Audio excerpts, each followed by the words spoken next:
إن الحمد لله نحمده ونستعينه ونستغفره ونعوذ بالله من شرور أنفسنا وسيئات أعمالنا من يهده الله فلا مضل له ومن يضلل فلا هادي له وأشهد أن لا إله إلا الله وحده لا شريك له وأن محمدًا عبده ورسوله يا أيها الذين آمنوا اتقوا الله حق تقاته ولا تموتن إلا وأنتم مسلمون يا أيها الناس اتقوا ربكم الذي خلقكم من نفس واحدة وخلق منها زوجها وبث منهما رجالا كثيرا ونساء واتقوا الله الذي تساءلون به والأرحام إن الله كان عليكم رقيبا يا أيها الذين آمنوا اتقوا الله وقولوا قولا سديدا يصلح لكم أعمالكم ويغفر لكم ذنوبكم ومن يطع الله ورسوله فقد فاز فوزا عظيما أما بعد فأعوذ بالله من الشيطان الرجيم وإذا سألك عبادي عني فإني قريب أجيب دعوة الداعي إذا دعان فليستجيبوا لي وليؤمنوا بي لعلهم يرشدون لائق عزت تکریم سامعین مکرم، اللہ عز و جلال ہم سب کے خالق، مالک اور رازق ہیں۔ وہی ذات قادر مطلق ہے۔ اس ہستی نے ہمیں اپنی عبادت کے لیے پیدا کیا ہے، اور عبادت کہتے ہیں هو اسم جامع لكل ما يحبه الله ويرضاه من الأقوال والأعمال الظاهرة والباطنة۔ ہر وہ نیت اور ارادہ، ہر وہ قول، ہر وہ عمل جس سے انسان اللہ عز و جلال کو راضی کر لے، اسے عبادت ہے۔ عبادات اللہ تعالیٰ نے مختلف بیان کی ہیں اپنے پیغمبر کے ذریعے، لیکن آج میں جس عبادت کے متعلق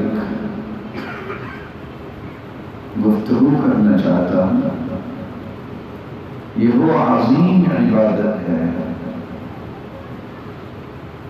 جس کی عظمت کو پہچاننے کے باوجود لوگ آہستہ آہستہ اس میں سستی برتنا شروع ہو گئے۔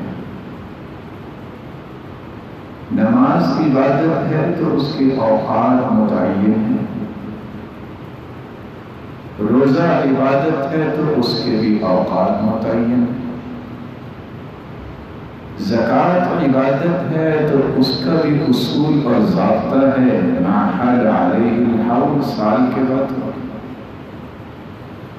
حج عبادت ہے تو اس کے بھی ایام مقرر ہیں، الحج اشہر معلومات۔ لیکن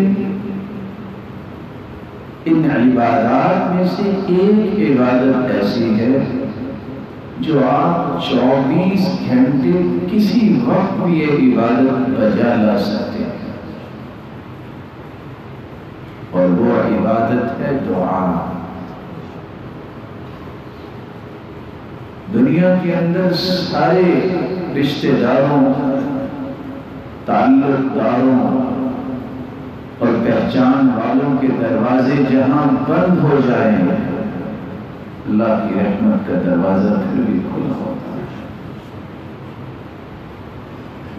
کسی بیماری کی وجہ سے ساری دنیا کے ڈاکٹر جواب دے دیں تو میری رب کی رحمت پھر بھی باقی ہوتی ہے۔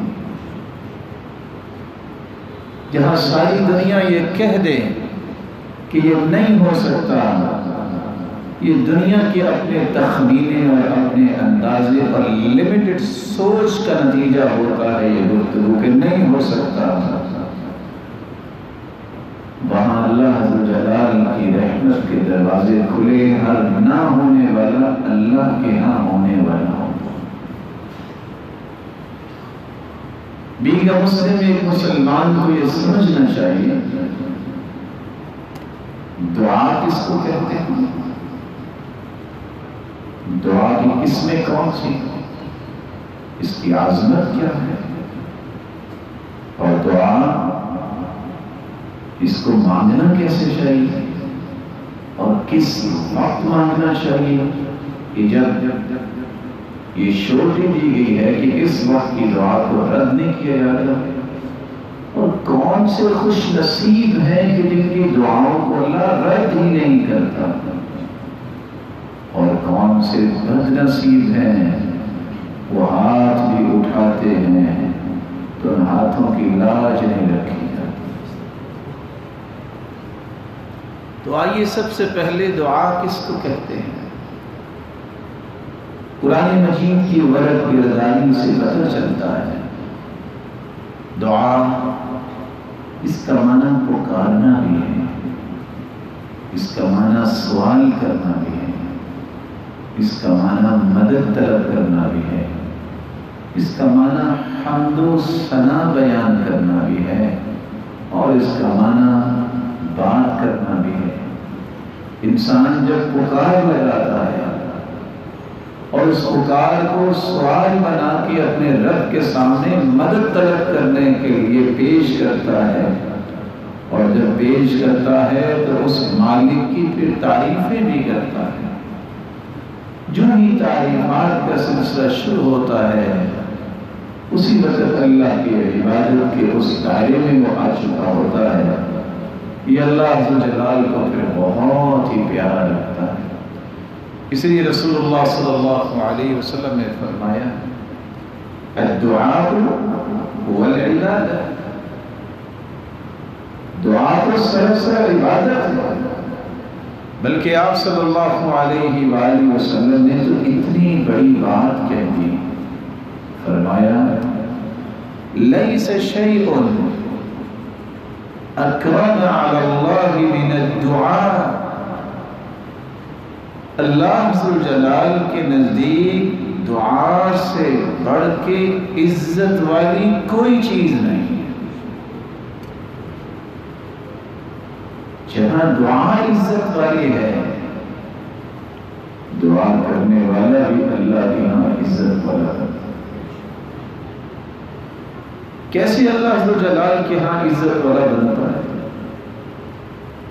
رسول اللہ صلی اللہ علیہ وسلم نے اس کی بھی حقیقت بیان کی، من لم يسأل اللہ یغضب علیہ،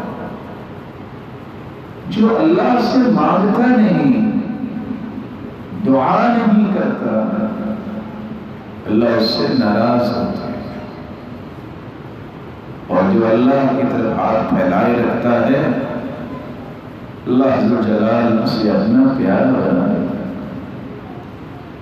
اللہ یغضب ان ترکت سؤالہ وترى ابن آدم حين يسأل يغضب۔ کیسا یہ خوبصورت قانون ہے، لوگوں سے مانگو تو وہ ناراض ہوتے ہیں، رب سے نہ مانگو پر وہ ناراض ہوتے ہیں۔ لوگوں سے نہ مانگو تو یہ راضی رہتے ہیں، اور رب تعالیٰ سے جب تک مانگتے رہو اس وقت تک اللہ کے آپ پیارے لوگوں کی صف میں کھڑے ہو۔ رسول اللہ صلی اللہ علیہ وسلم نے فرمایا دعا سے بڑھ کے کوئی چیز عزت والی نہیں ہے اللہ کے یہاں۔ اس ضمن میں 3 باتیں اور پیش کرنا چاہوں گا، یہ کتنی عزت والی ہے۔ رسول اکرم صلی اللہ علیہ وآلہ وسلم کا فرمان ہے لا یزید فی العمر الا البر، کسی شخص کی یہ تمنا بن جائے کہ میری عمر لمبی ہو جائے، بابرکت ہو جائے، میری عمر ثمر آور بن جائے، میں تھوڑی زندگی میں زیادہ اچھے کام کر سکوں، میں تھوڑی زندگی میں اللہ کی نعمتیں زیادہ سمیٹ سکوں، اس کا سب سے آسان طریقہ یہ ہے کہ وہ ہر وقت سوچ نیکی کی بنائے، بات نیکی کی کرے، اور اس کے قدم اٹھیں تو خیر اور نیکی اور بھلائی کی طرف اٹھیں۔ یہ انسان اللہ عز جلال کی رحمت سے تھوڑی زندگی میں 10 نہیں 100 لوگوں جتنی اللہ عز جلال کی سے رحمتیں نوازیں گے اور اتنا ہی اسے کام لے گا۔ ساتھ ہی فرمایا وَلَا يَرُدُّ الْقَدْرُ إِلَّا الدُّعَاء، تقدیر جو اللہ نے لکھ دی ہے اس کی 2 قسمیں ہیں، تقدیر مبرم، تقدیر معلق۔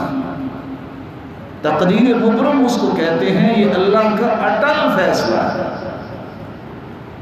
تقدیر معلق اس کو کہتے ہیں یہ کام کرو گے تو یہ تقدیر بدل جائے گی۔ رسول اکرم صلی اللہ علیہ وسلم کا فرمان سنیں لا يرد القدر الا الدعاء، تقدیر کو بھی اگر بدل سکتی ہے تو یہ دعا بدل سکتی ہے۔ لا يرد القضاء الا الدعاء، اللہ کے فیصلوں کو بھی تبدیل کرواتی ہے تو دعا۔ اس قدر یہ عظیم چیز ہے، اس قدر یہ اللہ کی یہاں عزت والی ہے۔ رسول اکرم صلی اللہ علیہ وآلہ وسلم نے ایک دوسرا نقطہ بھی اس بارے میں سمجھایا، لَن يَنْفَعَ حَذَرٌ مِّن قَدَرٍ وَلَكِنَّ الدُّعَاءَ يَنْفَعُ مِمَّا نَزَلَ وَمِمَّا لَمْ يَنْزِلْ فَعَلَيْكُمْ عِبَادَ اللَّهِ بِالدُّعَاءِ۔ نہ جانے میرے رب کے کتنے پیارے یہ فیصلے اللہ کے رسول کی زبان پہ اللہ نے جاری کیے، اس کی آج حقیقت سمجھ آتی ہے۔ لَن يَنْفَعَ حَذَرٌ مِّن قَدَرٍ، دنیا جہان کی احتیاطات آپ کر لیں، تقدیر نہیں بدلے گی۔ اگر لکھا ہے نا اللہ نے کہ فلاں بیماری سے تمہیں موت آنی ہے، یہ تقدیر اللہ نے لکھ دی ہے، دنیا جہان کی احتیاطات کر لیں اسی بیماری سے موت آئے گی۔ اس لیے کبھی اپنے عقیدے میں فرق نہ لائیں، احتیاط کرنا سنت ہے، فرق سمجھیے۔ اگر کہیں یہ شبہ آ جائے میرے اس کرنے سے میری موت بچ جائے گی، ایسا کبھی نہیں ہوگا۔ دنیا جہان کی بے احتیاطی کرنے والے کی موت پہلے نہیں آتی، دنیا جہان کی احتیاط کرنے والے کی موت لیٹ نہیں ہوتی۔ فرق صرف یہ ہے اس نے اللہ کے رسول کی سنت کو اپنایا، احتیاط کی، موت تو وقت پہ ہی آئے گی، اس کو اجر بھی ملے گا اور دوسروں کو نقصان دینے سے بھی بچ جائے گا۔ اور جو بے احتیاطی کرتا ہے وہاں فرق کیا ہوگا؟ اس نے نقصان دے دیا دوسروں کو، موت وقت پہ آئے گی۔ اور حدیث کتنی خوبصورت ہے، کبھی بھی کوئی احتیاط تقدیر نہیں بدل سکتی۔ دعا ایسی نعمت ہے جو مصیبت آ چکی یا آنے والی ہے، ان دونوں مصیبتوں کو دور کروانا چاہتے ہو تو دعا کرو اللہ کے لیے۔ اور یہ روایت میں آج کے خطبے کا پیغام بنانا چاہتا ہوں، جو روایت صحیح الجامع کی ہے 7739، شاید کہ اس حدیث کو سن کے میرے اور آپ کی یقین میں اضافہ ہو جائے۔ رسول اللہ صلی اللہ علیہ وسلم نے فرمایا لا یغنی حذر من قدر، کبھی بھی کوئی احتیاط تقدیر کا تو مقابلہ نہیں کر سکتا، فیصلے اللہ کی نافذ ہونے۔ والدعاء ينفع مما نزل ومما لم ينزل وإن البلاء لينزل فيتلقاه الدعاء فيعتلجان إلى يوم القيامة۔ آسمان سے جب کوئی بلا، کوئی مصیبت، کوئی بیماری جب آتی ہے، انسان دعا کرتا ہے، دعا چڑھتی ہے، تو قیامت کے دن تک یہ درمیان میں ہی آپس میں گتھم گتھا رہتی ہے، دعا اسے زمین پہ مصیبت اور بیماری اور بناؤ کو آنے ہی نہیں دے۔ دعا کیا کریں۔ اس کا یہ معنی نہیں ہے کہ آپ دوائی نہ لیا کریں، وہ بھی سنت ہے۔ اس کا معنی یہ نہیں ہے کہ علاج نہ کریں، علاج سنت ہے۔ اللہ کے رسول صلی اللہ علیہ وسلم کا جو دین ہے کس قدر پیارا ہے۔ آج لوگ سوال کرتے ہیں کیا کریں جی، اب مصیبت آ گئی ہے، تو ہم کہتے ہیں اللہ کے رسول کی سنت پہ عمل کریں۔ اللہ کے رسول نے بھی علاج کروایا، اللہ کے رسول صلی اللہ علیہ وسلم نے بھی دوائی لی، آپ بھی لو۔ جو اللہ کے رسول نے حکم دیا اس سے بڑا کوئی حکم نہیں۔ اچھا جی ہم تو بیمار نہیں ہیں، تو ہم ان سے کہتے ہیں آپ معاملے کو پھر شریعت کے سپورٹ کرو۔ لوگ کہتے ہیں کہ ویکسینیشن نہیں ہوگی تو یہ نہیں ہوگا۔ سب سے پہلی بات شریعت کے ضوابط سمجھو۔ شریعت کیا کہتی ہے؟ لا تکرہوا مرضاکم علی الدواء، بیمار کو دوائی پہ مجبور نہ کرو۔ حالانکہ بیمار کو تو دوائی کی ضرورت ہوتی ہے۔ اللہ کے رسول صلی اللہ علیہ وسلم کو جب بیماری لاحق ہوئی تو آپ صلی اللہ علیہ وسلم کی پھپھو چچا نے کہا کہ ان کو سعود دیا جائے۔ پرانا انداز تھا، آج بھی شاید کچھ ڈاکٹرز استعمال کرتے ہیں کہ ایک بتی سی بنا کے نوز میں داخل کی جاتی ہے۔ آپ صلی اللہ علیہ وسلم فرمائے ایسا نہ کرو، ایسا نہ کرو۔ ظاہر ہے وہ رشتے میں بڑے تھے، ایسا انہوں نے کیا۔ کہا اچھا اگر مجھے اللہ نے شفا دی نا تو میں تم سے بدلہ لوں گا۔ جو ہی اللہ کے رسول صرف من ہوئے کہا آجو سارے، میں بھی آپ کو سعود دے کے چھوڑوں۔ لا تکرہوا مرضاکم علی الدواء، میں ادباً گزارش کروں گا، زندگی اور موت اللہ کے ہاتھ میں ہے۔ اگر ڈاکٹر یہ کہتے ہیں کہ اس کو وینٹیلیٹر پہ لے جائیں اور اس کی تکلیف میں اضافہ ہوتا ہے، کبھی نہ لے کے جائیں۔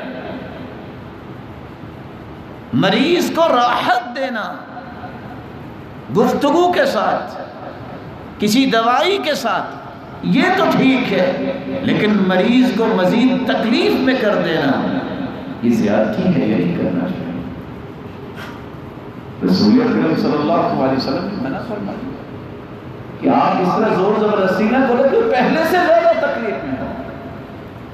لیکن اگر آپ سمجھتے ہیں کہ اس میں اور بہت سارے مسائل پیدا ہو جاتے ہیں تو ٹھیک ہے، ڈاکٹرز کو بھی سمجھدار ہیں، ان کو بھی ریلائبل سمجھو، تو آپ اس کو اختیار کرو۔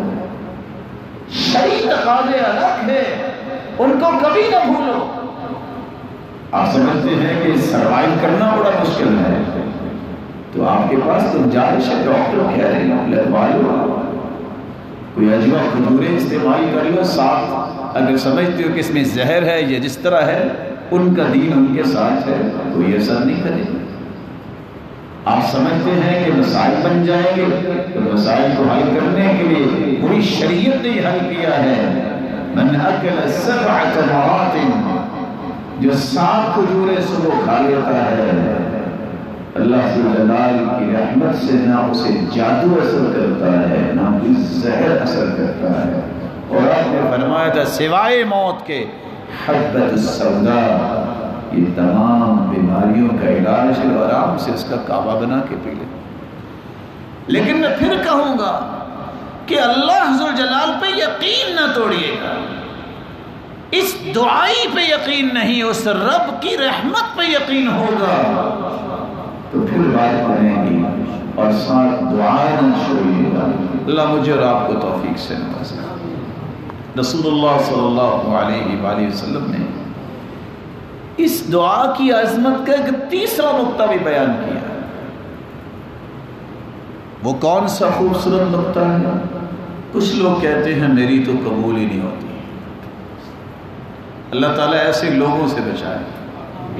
تعجب کی بات ہے، دیانت داری سے سوچئے، کیا شیطان سے برا بھی کوئی دنیا میں ہے؟ اللہ نے تو شیطان کے بھی قبول کر لی۔ اللہ جلال قرآن مجید میں یہ قصہ بیان کرتے ہیں، قال رب انظرنی الی یوم یبعثون قال فإنک من المنظرین۔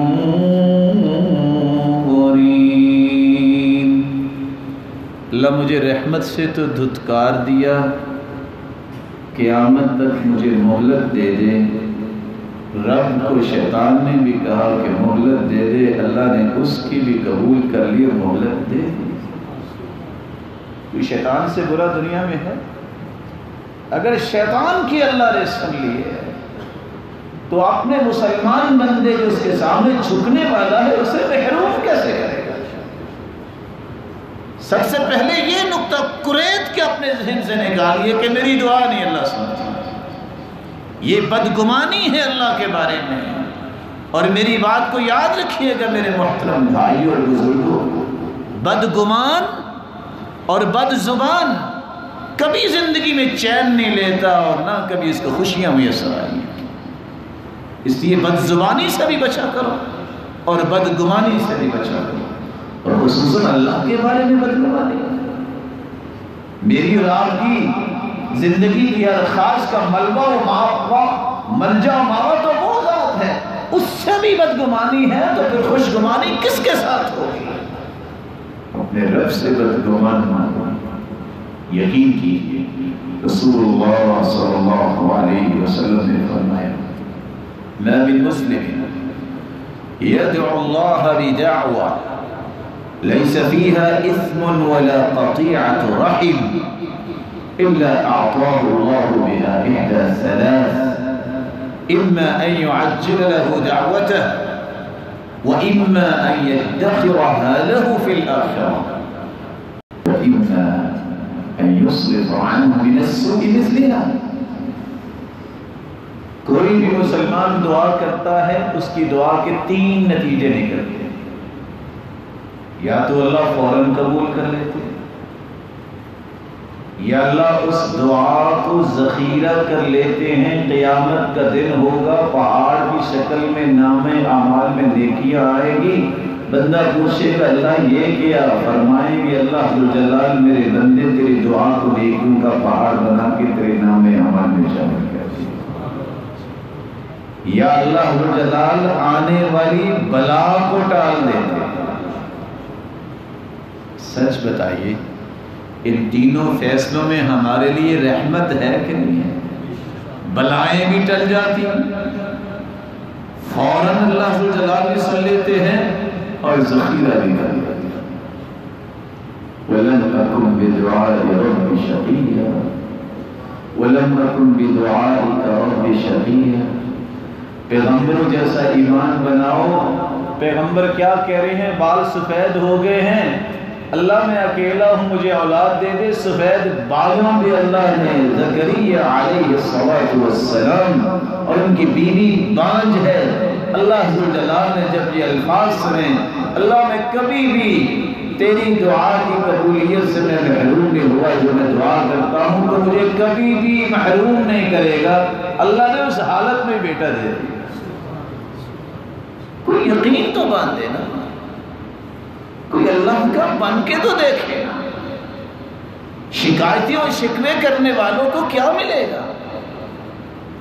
ملتا تو ان کو ہے جو ہاتھ اٹھا کے کہتے ہیں اللہ تیرے سوا ہے ہی کوئی میرا، اور میں نے بھی لے کے اٹھنا ہے. نہ اللہ ذوالجلال کسی خاندان کو دیکھتے ہیں، اللہ تو دل میں یقین اور محبت اللہ ذوالجلال کے بارے میں جس کا ہوگا اللہ تو اس کا وزن کرتے ہیں، اور یہی وہ میز ہیں جس سے دعائیں رد ہی نہیں ہوتی. آپ کسی بھی مستجاب الدعوات کے پاس جائیے گا، اکیلے میں پوچھئے گا آپ کی دعا کیسے جلدی قبول ہوتی ہے. رازوں میں ایک راز وہ آپ کو یہ بتائیں گے کہ میں جب مانگتا ہوں یقین کر کے مانگتا ہوں کہ یہ ہوگی انشاءاللہ، کیونکہ میں رب سے مانگ رہا ہوں. باقی لوگوں کے تو بہت سارے مسائل ہیں مخلوق کے، اللہ کے سامنے کوئی مسئلہ نہیں ہے، میں یقین کر کے مانگتا ہوں اللہ پوری کر دے. رسول اللہ صلی اللہ علیہ وآلہ وسلم نے یہ جو خوشخبری سنائی ہے کہ تینوں میں سے ضرور کوئی چیز انسان کو نصیب ہوتی ہے.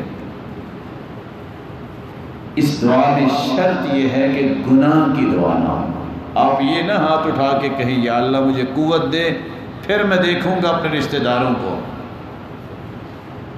یہ نہ دعا کرے کہ اچھا ذرا میری نوکری لگ لینے دے پھر میں دیکھوں گا، میں نے کسی کو منہ نہیں لگانا. ایسی دعا قبول نہیں ہوتی.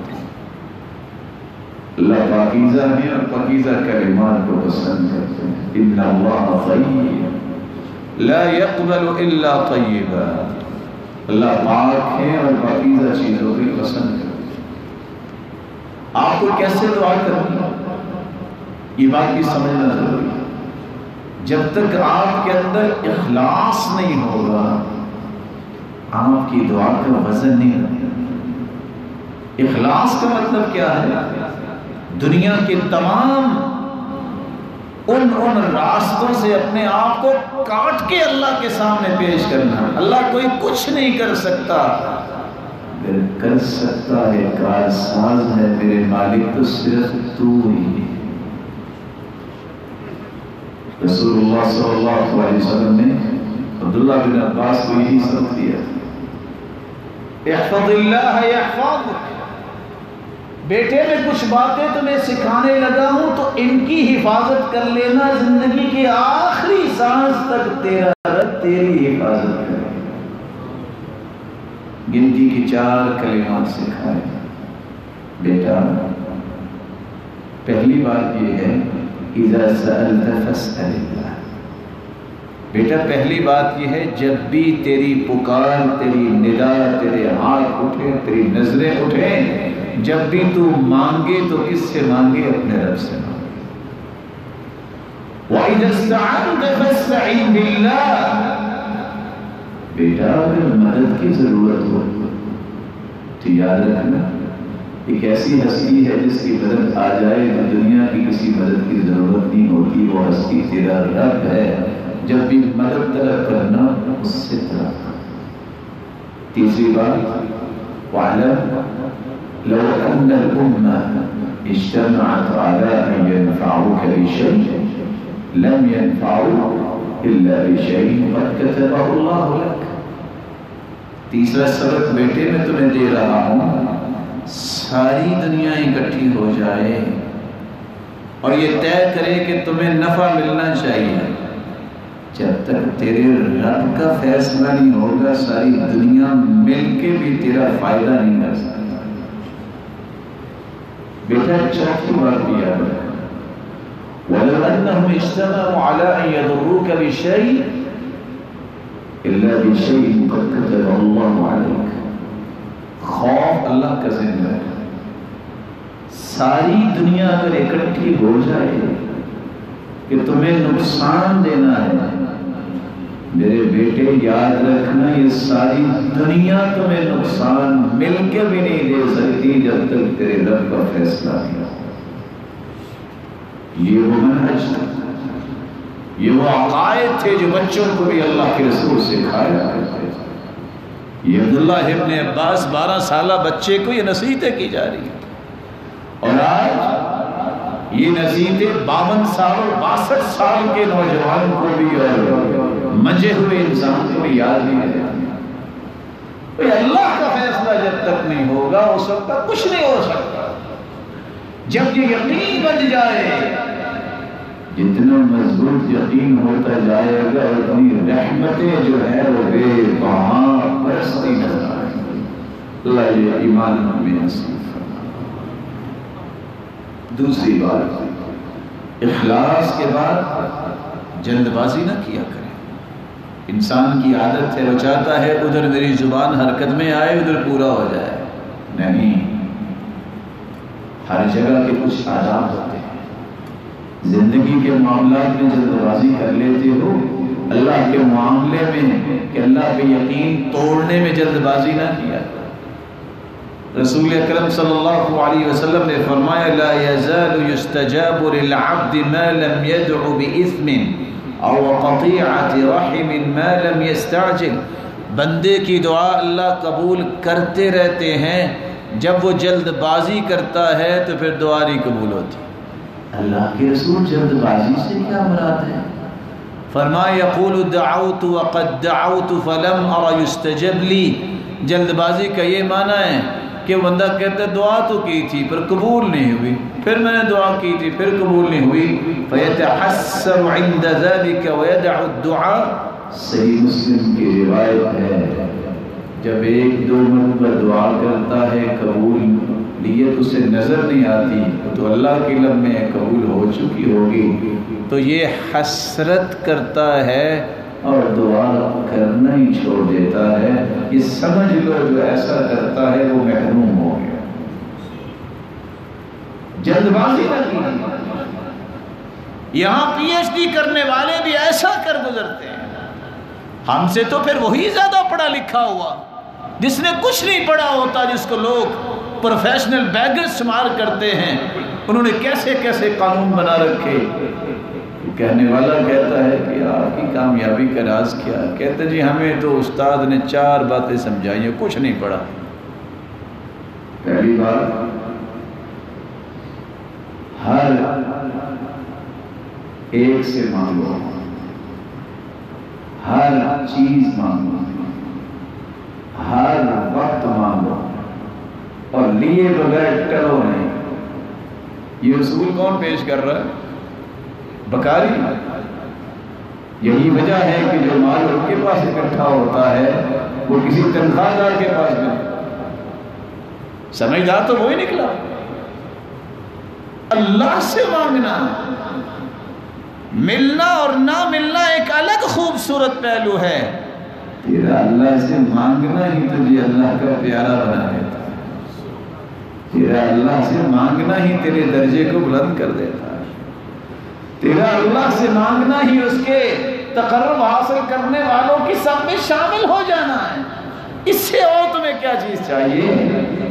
رسول اللہ صلی اللہ علیہ وسلم نے ایک تیسری بات بھی سمجھائی، اخلاص کے بعد جلد بازی نہیں کرنی۔ تیسرا، دل جمعی سے دعا کرنی۔ دل جمعی سے کیا مراد ہے؟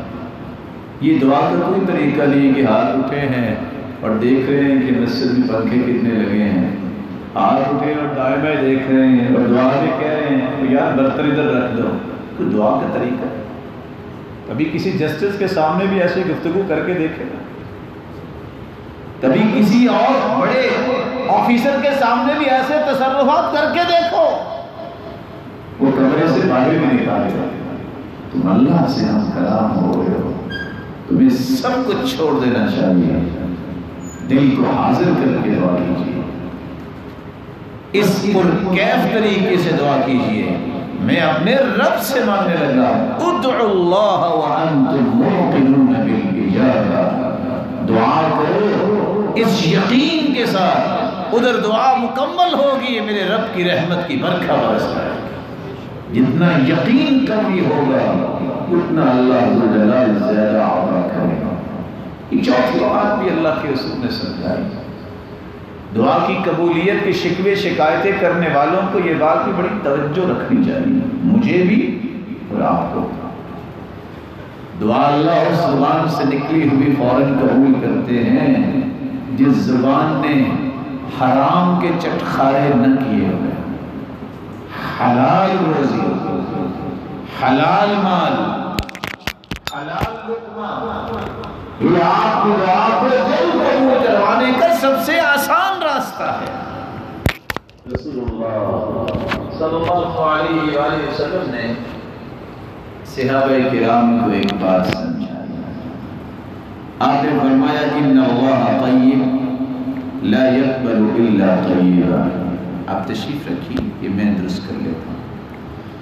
اللہ پاک ہیں اور پاکیزہ چیزوں کو پسند کرتے ہیں۔ یہ قصہ سننے والا ہے، صحیح مسلم کی روایت ہے۔ پھر اللہ کے رسول نے فرمایا کہ اللہ نے وہی حکم نبیوں کو دیا، وہی حکم مومنوں کو دیا۔ نبیوں کو حکم کیا دیا ہے؟ یا ایھا الرسل کلوا من الطیبات واعملوا صالحا۔ اے انبیاء کی جماعت، حلال کھاؤ اور نیک عمل کرو۔ ایک پیغام دیکھیے، حلال کھائیں گے تو نیک عمل ہوں گے۔ مومنوں کو کیا حکم دیا؟ کلوا من طیبات ما رزقناکم واشکروا للہ۔ پاکیزہ کھاؤ اور اللہ کا شکر کرو۔ شکر بندہ کرتا ہی وہ ہے جو پاکیزہ کھاتا ہے۔ سہل ابن عبداللہ التستری بیان کرتے ہیں، من اکل الحلال عبد اللہ شاء ام ابا۔ جو حلال کھاتا ہے نا، وہ چاہے نہ چاہے اللہ اس کی ڈائریکشن درست رکھتے ہیں۔ ومن اکل الحرام عصى اللہ شاء ام ابا۔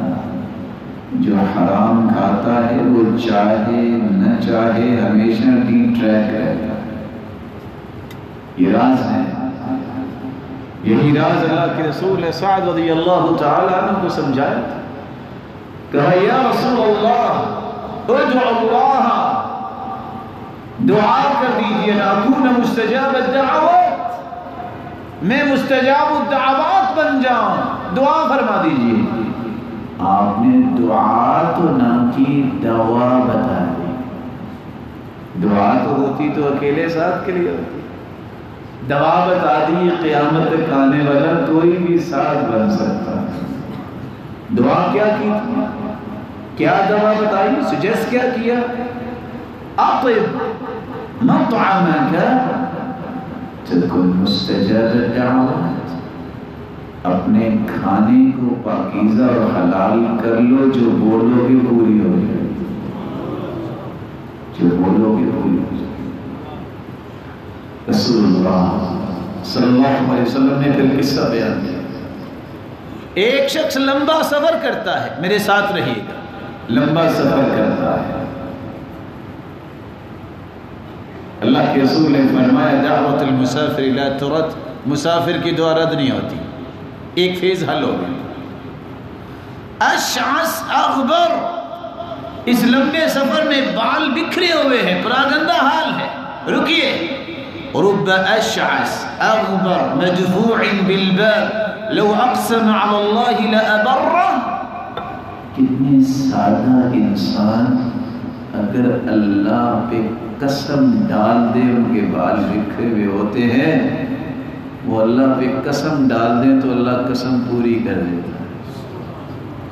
صحابی ان کی پھپھو کی ایک عورت سے تو تکرار ہوگی، ہاتھ چلا تو اس کے دانت پہ لگا، اس کا دانت ٹوٹ گیا۔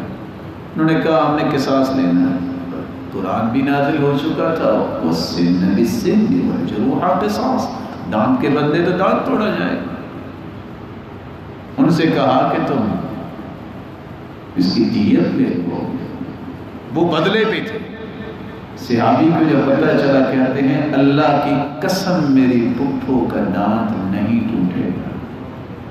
کہا کیسی بات کر رہے، وہ تو قصاص پہ کھڑے ہیں۔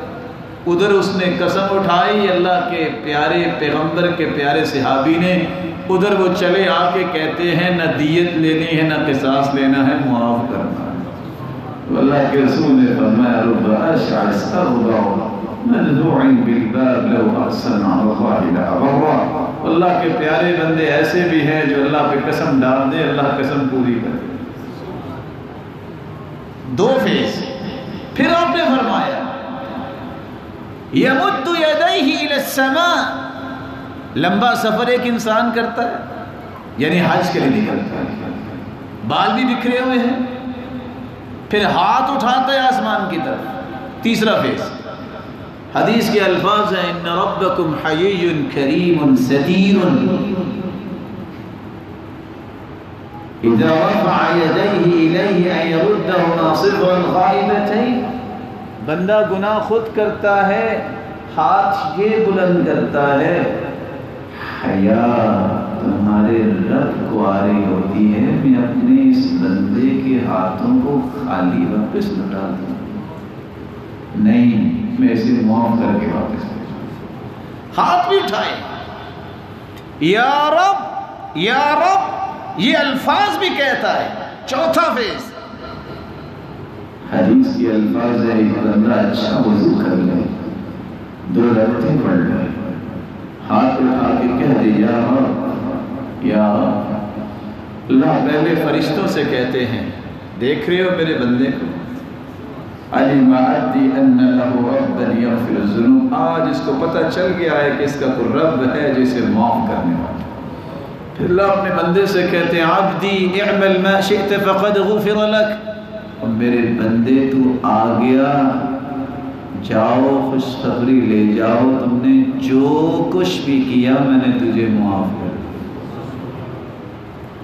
یہ چاروں چیزیں اس کے اندر موجود ہیں. آپ نے چاروں فیزز سن لیے لیکن کچھ اور کام بھی کیے ہیں. وَمَطْعَمُهُ حَرَامٌ وَمَشْرَبُهُ حَرَامٌ وَمَلْبَسُهُ حَرَامٌ وَغُذِّيَ بِالْحَرَامِ. اس کا کھانا بھی حرام کا, پینا بھی حرام کا, لباس بھی حرام کا, غذا بھی حرام کی. فَأَنَّا يُسْتَجَابُ لِذَلِكَ. اگر یہ چاروں چیزیں ساتھ ہیں, خواہ وہ حج پہ نکلا ہے, خواہ اس نے ہاتھ بھی اٹھائے ہیں, پراکندہ حال بھی ہے, یا رب بھی کہتا ہے, اللہ کے رسول فرماتے ہیں اس حرام کے لقمے کے ساتھ دعا کیسے کروں. حلال لقمہ بہت ضروری ہے. اخلاص کے بعد جلد بازی نہ کیجیے, حلال کا خیال کیجیے. اور ایک چوتھی بہت ضروری بات,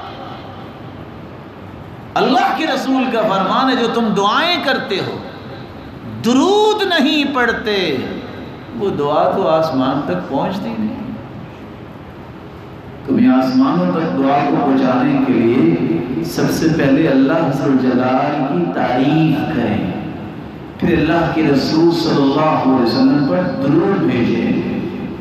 وہ مسلمان کیسا ہے جس کو اللہ کے ذکر کے بعد اللہ کے رسول پر درود بھیجنا پسند نہیں. اس قدر اللہ کا احسان ہے جس نے اپنے پیغمبر کے ذریعے سکھایا کہ درود کثرت سے پڑھو گے تو اللہ زندگی کے سارے غم بھی دور کر دیں گے اور سارے گناہ بھی معاف کر دیں گے. یہ 4 پلرز ہیں انسان کی دعا کی قبولیت کے: اخلاص, یقین, حلال توشہ, دعا میں رب کی تعریف کے بعد اس کے محبوب پر درود بھیجنا. تب جا کے دعا کی بلڈنگ تیار ہوتی ہے جس بلڈنگ کو دنیا کی کوئی طاقت گراتی نہیں ہے. اللہ اس کی تعریف ہی کرتا ہے. رسول اکرم صلی اللہ علیہ وسلم نے دعا کرنے کا طریقہ بھی سکھایا ہے. میں ذرا اختصار سے پیشگی دیتا ہوں. سب سے پہلا ادب یہ ہے, ویسے تو آپ چلتے پھرتے بھی دعا کر سکتے ہیں, دل میں بھی دعا کر سکتے ہیں, لیکن اگر آپ باقاعدہ دعا کرنا چاہتے ہیں باوضو ہو جائیے. باوضو ہو کے آپ قبلہ رخ ہو کے بیٹھ جائیے. اپنے ہاتھوں کو اٹھا لیجیے. ہاتھوں کو اٹھانے کے بعد اللہ ذو جلال کی کثرت سے تعریف کیجیے, اور اللہ ذو جلال کی کثرت سے تعریف کرنے کے ساتھ ساتھ اپنے گناہوں کا اعتراف کیجیے, اقرار کیجیے. اللہ میں مانتا ہوں مجھ سے غلطی ہو گئی, چاہتے نہ چاہتے. ان العبد اذا اعترف ثم تاب تاب اللہ علیہ، اللہ کے سامنے جو اعتراف کر لیتا ہے اللہ عز و جل اسے معاف کر دیتا ہے۔ پھر ان کلمات کو تلاش کرو جو کلمات اللہ کے رسول نے سکھائے ہیں، جن کو اسم اعظم کہتے ہیں۔ اسم اعظم کے ساتھ کی گئی دعا رد نہیں ہوتی۔ وہ کون سے کلمات ہیں اسم اعظم کی؟ اللہم انی اسألک بأنی اشہدک انک لا الہ الا انت الاحد الصمد الذي لم يلد ولم يولد ولم يكن له كفوا احد، یہ بھی اسم اعظم۔ دوسرا اسم اعظم اللہم لا الہ الا انت المنان بدیع السماوات والارض یا ذا الجلال والاکرام، یہ بھی اسم اعظم۔ پہلی ابو داود کی روایت اور یہ جامع ترمذی۔ اور تیسرا اسم اعظم اللہم انی اسألک بأن لک الحمد لا الہ الا انت وحدک لا شریک لک المنان بدیع السماوات والارض ذو الجلال والاکرام، یہ بھی اسم اعظم۔ سنن ابن ماجہ کی روایت۔ اور سب سے آسان اگر یہ یاد نہیں ہو رہا وَإِلَٰهُكُمْ إِلَٰهٌ وَاحِدٌ لَا إِلَٰهَ إِلَّا هُوَ الرَّحْمَٰنُ الرَّحِيمُ، یہ بھی اسم اعظم ہے۔ اگر آپ کو یہ بھی مشکل لگتا ہے الف لام میم اللہ لا الہ الا هو الحی القیوم، ان پانچوں اسم اعظم میں سے کوئی کلمات ضرور اختیار کرے۔ اس کے بعد پھر رسول اللہ صلی اللہ علیہ وسلم پہ درود بھیجیں، اور درود بھیجنے کے بعد سب سے پہلے اپنے لیے دعا کریں۔ دعا کرتے وقت ایک بات کو 3 مرتبہ ضرور کہیں۔ آپ صلی اللہ علیہ وسلم کا طریقہ تھا کان اذا دعا دعا ثلاثا واذا تکلم تکلم ثلاثا، جب بھی آپ دعا کرتے تو 3 مرتبہ دعا کرتے، اور دعا میں زور پیدا کریں۔ یہ نہ کہیں اللہ اگر تو چاہتا ہے تو دے دے، نہیں، فإنه لا مستکرہ لہ، اللہ کے فیصلوں کو کوئی روکنے والا ہے؟ یہ کہو کہ اللہ مجھے دے، کثرت سے یہ بات کہیں۔ آپ اپنے رب سے مانگ رہے ہیں، اس کے فیصلوں کا کوئی روکنے والا نہیں ہے۔ مت کہیے کہ اللہ اگر آپ چاہتے ہیں تو دے دے، نہیں، اس یقین کے ساتھ دعا کیجیے یا اللہ مجھے یہ چاہیے اور میں نے لے کے ہی جانا ہے۔ اور یہ دعا ویسے تو سارا دن ساری رات کر سکتے ہیں، لیکن چند اوقات کا تعین رسول اللہ صلی اللہ علیہ وسلم نے کیا ہے۔ پہلا وقت رات کا آخری وقت، سحری کا وقت، آپ کی آنکھ کھلتی ہے، آپ یہ کہہ دیں سبحان اللہ والحمد للہ ولا الہ الا اللہ واللہ اکبر ولا حول ولا قوة الا باللہ، جو پھر زبان سے نکلے گا وہ رد نہیں ہوگا۔ دوسرا وقت اذان ہو جائے اور نماز کھڑی ہونے تک، یہ 15 سے 20 منٹ کا یہ وقت، فرمایا ان الدعاء بین الاذان والاقامت لا ترد، اذان اور اقامت کے درمیانی وقفے میں دعا کبھی رد نہیں ہوتی۔ تیسرا موقع، جب سجدے میں جاؤ تو دعا کرو، خصوصاً نوافل میں، یا آپ اکیلا سجدہ بھی کر سکتے ہیں۔ اقرب ما يكون العبد من ربه وهو ساجد، جب سجدے میں جاؤ تو یہ کیفیت اللہ کے قریب سب سے زیادہ بندہ اس وقت ہوتا ہے جب وہ سجدے میں ہوتا ہے۔ چوتھی چیز، اللہ کے رسول نے فرمایا اذان ہو رہی ہو یا جہاد ہو رہا ہو تو اس وقت جو دعا ہوتی ہے وہ رد نہیں ہوتی۔ اور 5واں وقت جو آج کا دن جمعے کا مبارک دن ہے، عصر سے شام تک ایک ایسی گھڑی ہے، اس گھڑی میں جو بھی کوئی دعا کر دے اللہ اس کو رد نہیں کرتے۔ کاش وہ لوگ آج بھی نظر آئیں۔ ایسے علماء تھے جمعے کے دن عصر کے بعد دروازہ بند کر لیتے، شام تک نہیں ملیں گے، بچوں کو بھی بیوی کو بھی کہتے باوضو ہو کے آ جاؤ دعا کرنی ہے، اپنی بھی آخرت کے لیے اور اپنے چاہنے والوں کی آخرت کے لیے۔ اس گھڑی میں کی گئی دعا کو اللہ رد نہیں کرتے۔ یہ معمولی بات نہیں ہے، مرغ کے اذان کے وقت بھی دعا رد نہیں ہوتی. لیکن تعجب یہ ہے کہ آج اگر کوئی مرغ بھی اذان دیتا اسے ذبح کر دیا جاتا ہے. سچ کہا کہنے والے نے سنا ہے جو اللہ کا کلمہ بلند کرتا ہے وہ ذبح ہی ہوتا ہے. رسول اکرم صلی اللہ علیہ وسلم نے فرمایا مرغ اذان دیتا ہے جب اسے فرشتے نظر آتے ہیں اور گدھا بولتا ہے جب اسے شیطان نظر آتے ہیں. رسول اللہ صلی اللہ علیہ وسلم نے فرمایا بارش کے وقت بھی کی گئی دعا رد نہیں ہوتی. یہ بات بھی یاد رکھنے والی ہے. مظلوم کی آہ و بکا رد نہیں ہوتی. جو مظلوم ہے اس کی دعا کو اللہ رد نہیں کرتے. مسافر کی دعا کو رد نہیں کرتے. اسی طرح حج کرنے والا عمرہ کرنے والا غزوات میں شریک ہونے والے کی دعا رد نہیں ہوتی. روزے دار کی دعا رد نہیں ہوتی اور والدین کی دعا رد نہیں ہوتی. یہاں رک کے میں ایک اور گزارش کرتا ہوں. اپنے بچوں کے لیے دعا کیا کرو. مت سوچئے مت کہیے اللہ عز و جلال نے یہ والد اور والدہ کی جو نعمت دی ہے اس سے بڑی کوئی نعمت نہیں. نو ڈاؤٹ جنت ماں کے قدموں تلے ہے لیکن حدیث کہتی ہے الوالد اوسط ابواب الجنہ. جس جنت کو اللہ نے ماں کے قدموں میں رکھا ہے اس جنت کا بڑا دروازہ باپ کو بنایا ہے. اس دروازے سے گزر کے تمہیں جنت جانا ہے. رضا الرب فی رضا الوالد وسخطه فی سخط الوالد. جس نے رب کو راضی کرنا ہے باپ کو راضی کرے اور جس نے اللہ کو ناراض کرنا ہے اور اس نے باپ کو ناراض کر لیا اس کا رب اس سے ناراض ہو جائے. ماں کی عظمت تو ہر شخص پیش کرتا ہے.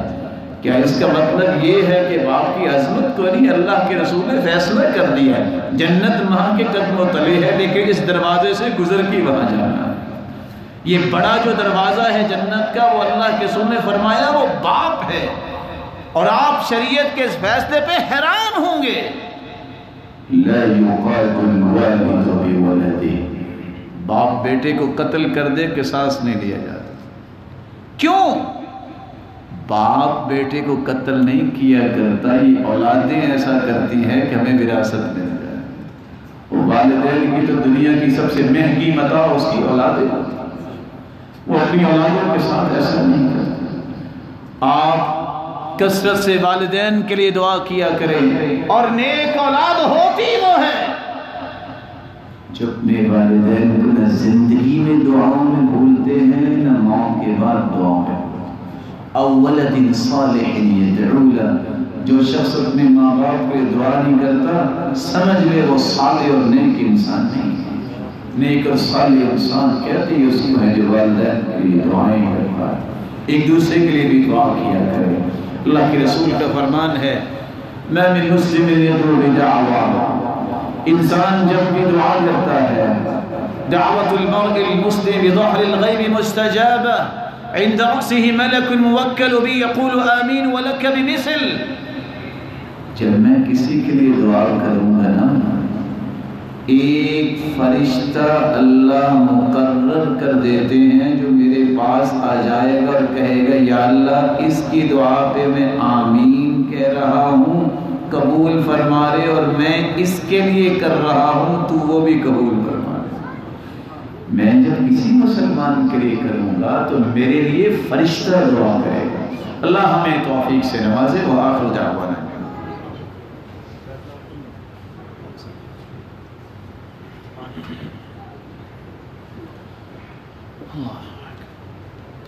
الحمد لله على إحسانه والشكر له على توفيقه وامتنانه. أما بعد. 3 لوگوں کے بارے میں رسول اکرم صلی اللہ علیہ وسلم نے فرمایا کہ ان کی دعا قبول نہیں ہوتی. یہ بڑی مہم بات اللہ کے رسول نے بتائی. ثلاثة يدعون الله فلا يستجاب لهم. 3 ایسے لوگ ہیں جو دعا تو کرتے ہیں لیکن قبول نہیں ہوتی. رجل كانت تحته امرأة سيئة الخلق فلم يطلقها. ایک ایسا انسان جس کی عورت بد اخلاق ہے نہ اسے سمجھاتا ہے، نہ اسے واعظ کرتا ہے، نہ اس کی تربیت کرتا ہے، نہ اسے ٹھیک کرتا ہے اور نہ ہی طلاق ہی دیتا ہے۔ جو عورت مستقل نماز نہیں پڑھتی، اس سے بڑی بدخلقی کیا ہے؟ دوسرا شخص وَرَجُلٌ كَانَ لَهُ عَلَى رَجُلٍ دَيْنٌ فَلَمْ يُشْهِدْ عَلَيْهِ، ایک شخص کسی سے کاروبار کرتا ہے، لین دین کرتا ہے، قرض دیتا رہتا ہے، گواہ نہیں بناتا۔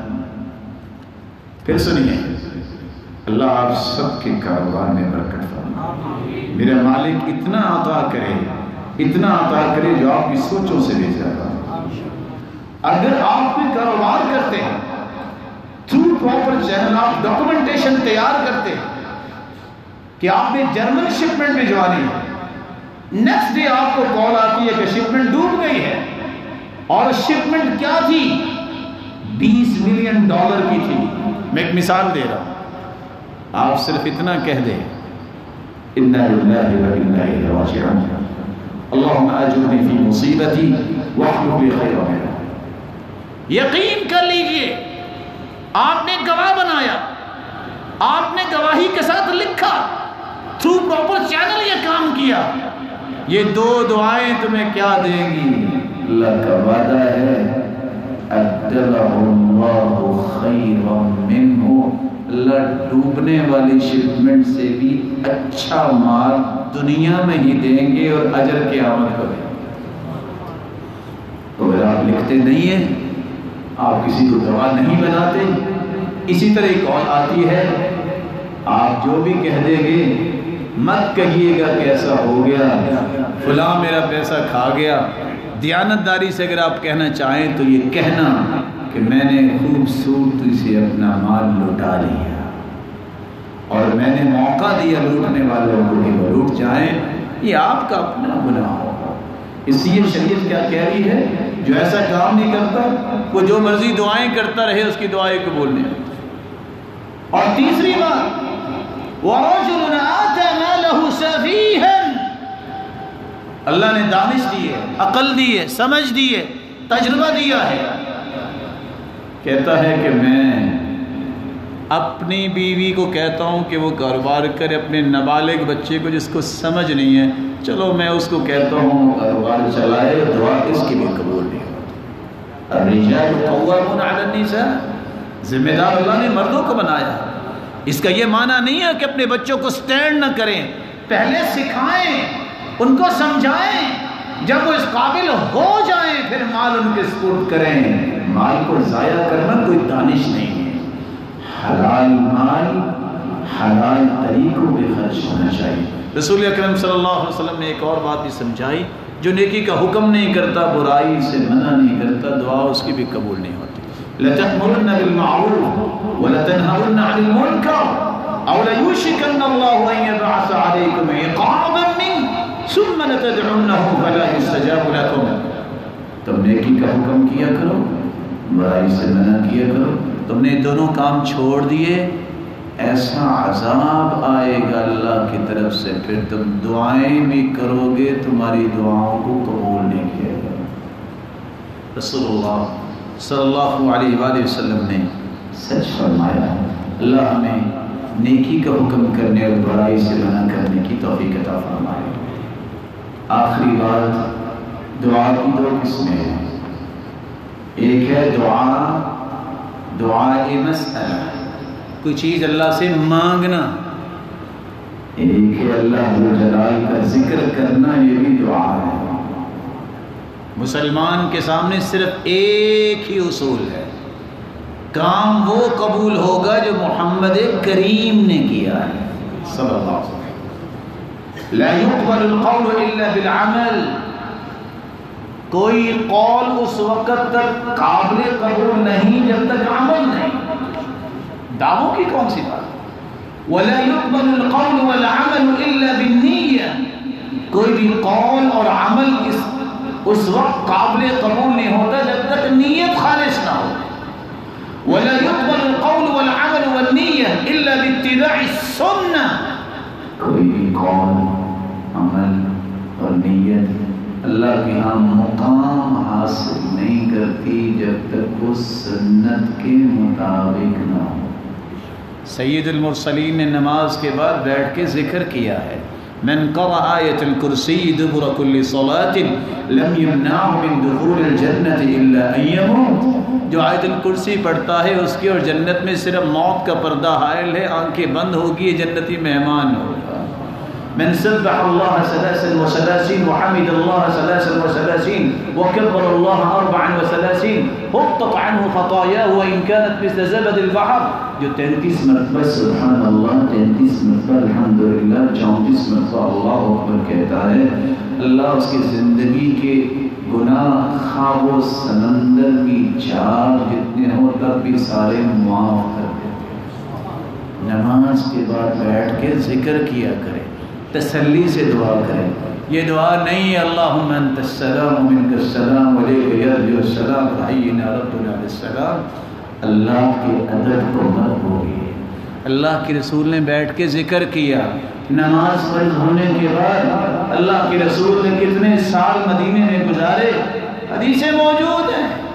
کوئی ایک حدیث ایسی ہو کہ اللہ کے رسول نے یہ التزام کیا ہو کہ میں نے یہ طریقہ اختیار کرنا ہے جو آج میرے پیارے اور بھولے بھالے بھائی اختیار کرتے ہیں۔